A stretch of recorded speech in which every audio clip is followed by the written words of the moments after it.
जय हिंद दोस्तों, नमस्कार। दोस्तों, आज हम लोग पढ़ने चल रहे हैं पंचलाइट कहानी।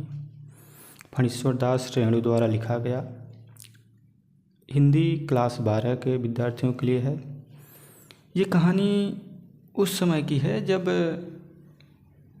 गांव में किसी भी चीज़ के लिए बहुत ज़्यादा लोगों के मन में उत्सुकता होती थी, यानी जानने की इच्छा होती थी।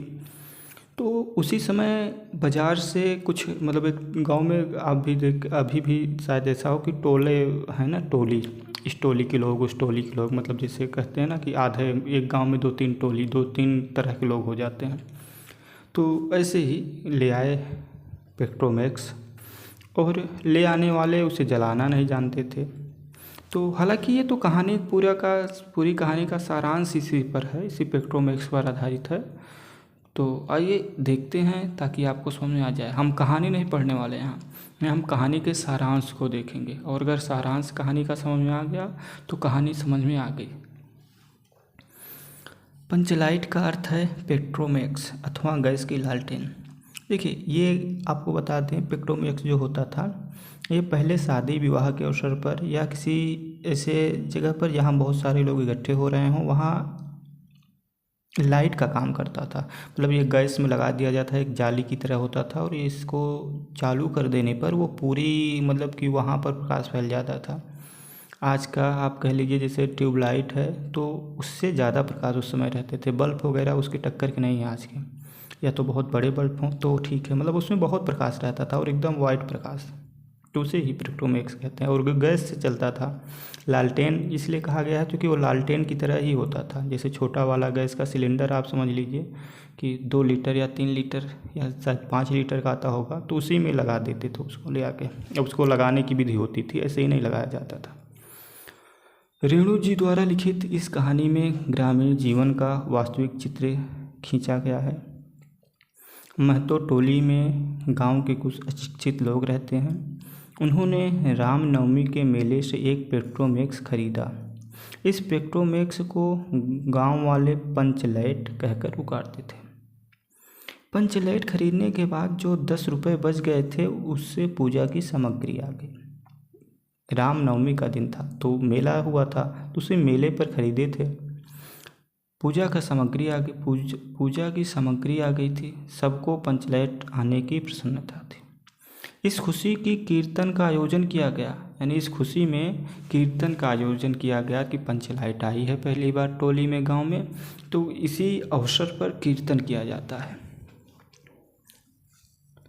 थोड़ी देर में टोली के सभी लोग पंचलाइट देखने के लिए एकत्रित हो गए।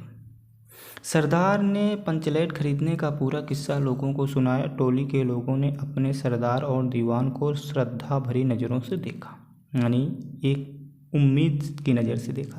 लेकिन प्रश्न यह पैदा हुआ कि पंचलाइट को जलाएगा कौन। पंचलाइट खरीद तो ले आए, लेकिन जलाना नहीं आता किसी को। तो सबसे बड़ा प्रश्न ये है कि पंचलाइट कैसे जलेगी।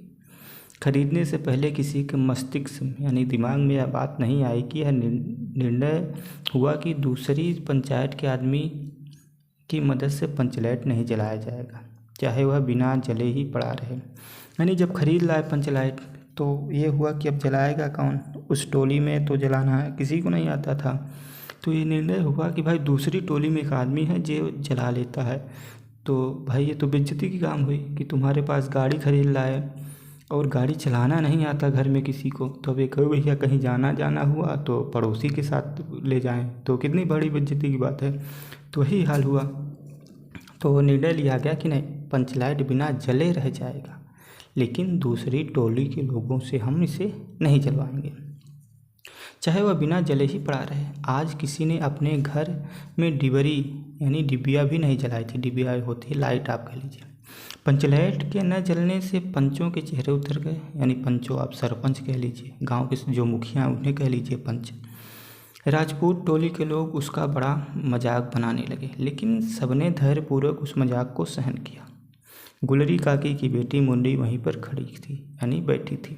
अभी मुन्नरी बताएगी कि पंचलाइट कैसे जलेगा।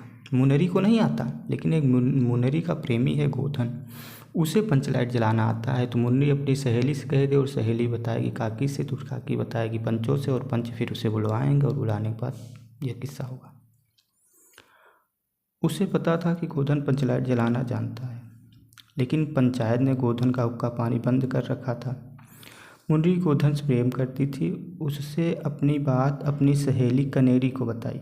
कनेरी ने यह सूचना सरदार तक पहुंचा दी कि गोधन पंचलाइट जलाना जानता है।